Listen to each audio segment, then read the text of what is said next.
The chimps here used to live in a lab. Now they live in the quiet Blue Ridge Mountains on 6 acres of land. Calvin, right now I'm standing in the hotel lobby, but as you can see, we're looking over the gaming floor right now, and it's pretty packed, and it's pretty much been packed all day. There's probably enough for a snow angel here. I guess I could try to make one really quick.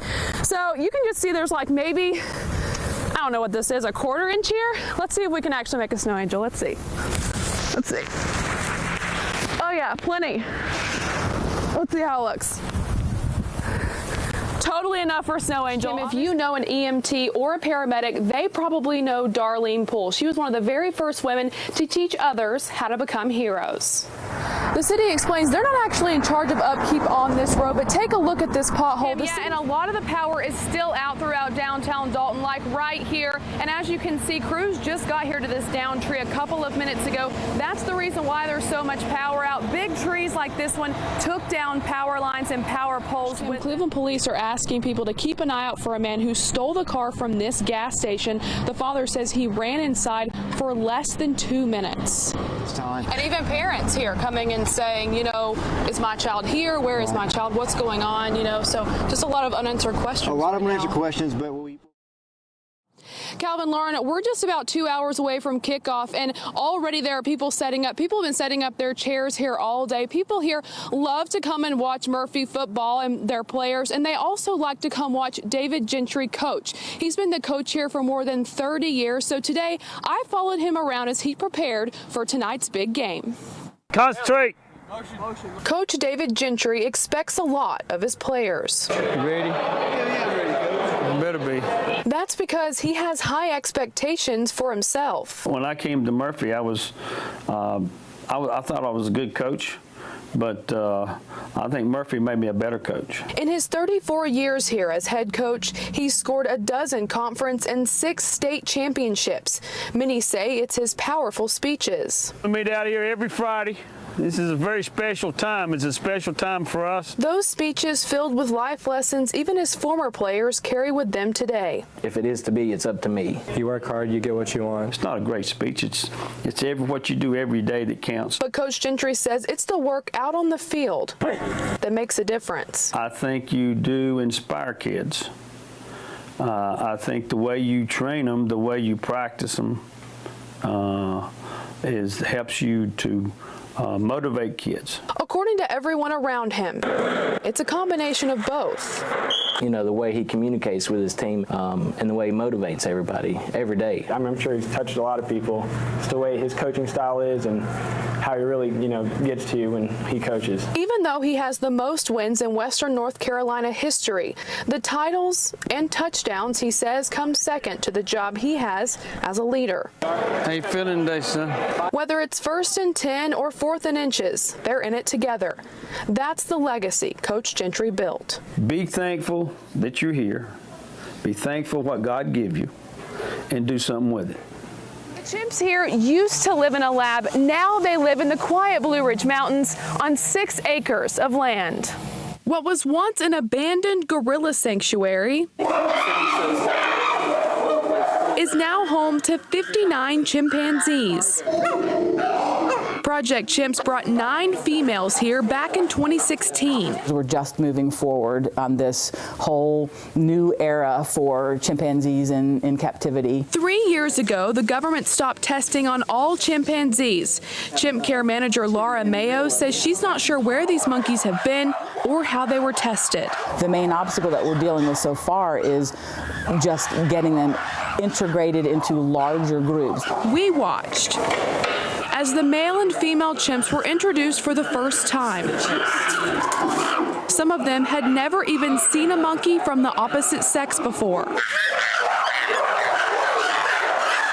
They might make a certain vocalization. Shouting because it's something unfamiliar, but the hugs tell us they're getting reassurance that they're okay. Overall, a successful day for former Chattanooga Zoo employee Tanya Williams. She's the caregiver who introduced the 2 groups. It's all about the chimps. Every day, all day, it's just about the chimps. Williams says most of these chimps were born in captivity, so now they'll get a life as close to normal as possible. As you can see from our News Channel 9 Skycam, they have an open-air habitat. The space, the trees, the wide open, and the quiet. Volunteers spend time creating puzzles to stimulate each chimpanzee's brain. Lots of time and effort, Williams says, all for the greater good of our primate pals. They have been trying to help the human population, so now the human population gets to help them. Reporting in Fannin County, Georgia, I'm Brittany Martin.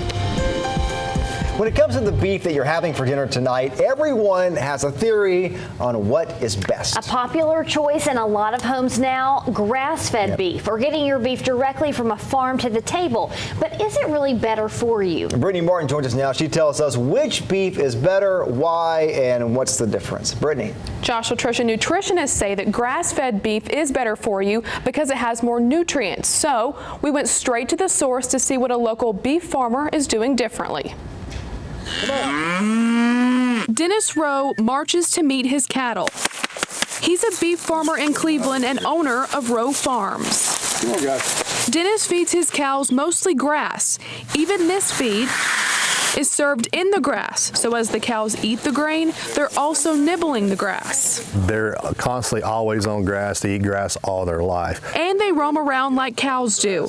At Rowe Farms, the emphasis is on natural. And we haven't had to use any type of antibiotics for those animals. The steak you buy at the store is usually grain-fed.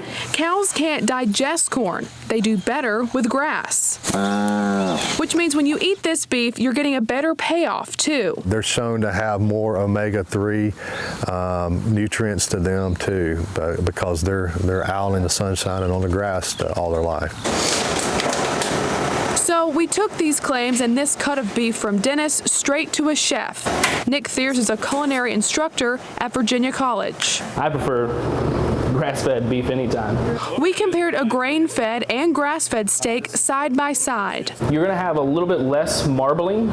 By marbling, I mean intramuscular fat. You hardly see any in there.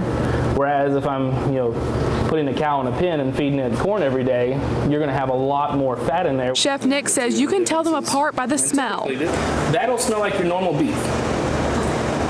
Smell the grass-fed. Smell the difference? I smell it, I think of the forest. The forest? Smell it, say if you smell like grass. Yeah. Smell like open pastures and stuff, whereas this one you get that weird smell like something's been sitting in a plastic tub. Nick says we'll notice a difference in taste, too. You grab me a plate. All right. So there is the grain-fed one and the grass-fed one. First, we tried the grass-fed. Grass-fed has a little bit more chewiness to it. Then the grain-fed. Taking the small one? All right. See how you have that weird first taste? Completely different. Like you keep chewing, you keep tasting this weird thing. Unless you're grain-fed. That's a huge difference. But does homegrown beef taste better? Many people actually prefer the fattier taste of mass-produced beef. But Nick says that's up to your taste buds. Back at the farm, Dennis believes the difference in taste, texture, and health benefits is worth it. It's probably one of the most important decisions you'll make, especially if you have children and if you're worried about your health too, is what am I putting inside my body? And by the way, those are Black Angus cattle, which is widely known as some of the best beef because it's more tender and flavorful. Grass-fed beef will still cost you more. Consumer Reports says you'll pay about $2.50 more per pound. All right, so flavor, which one tasted best? So I'm not really like a huge red meat fan, so I wasn't sure if I would even be able to tell a difference at all. Right. But once I tried them side by side, I liked grass-fed better. Right. I was surprised I would even be able to tell a difference, but I totally could. Did it matter that the chef clearly was telling you that the grass-fed was better? No, you could say he planted the seed there, but no, in my head I was like, I'm gonna like grain-fed better. It's gonna be have more fat in it. Right. Yeah. I'm gonna enjoy it better, but I like grass-fed better. I was shocked. You can tell a big difference. I could definitely tell a difference for sure. It's important to know, regardless, where your food comes from and what's in your food. Right. Yes, Bottom absolutely. line. All right. Yeah.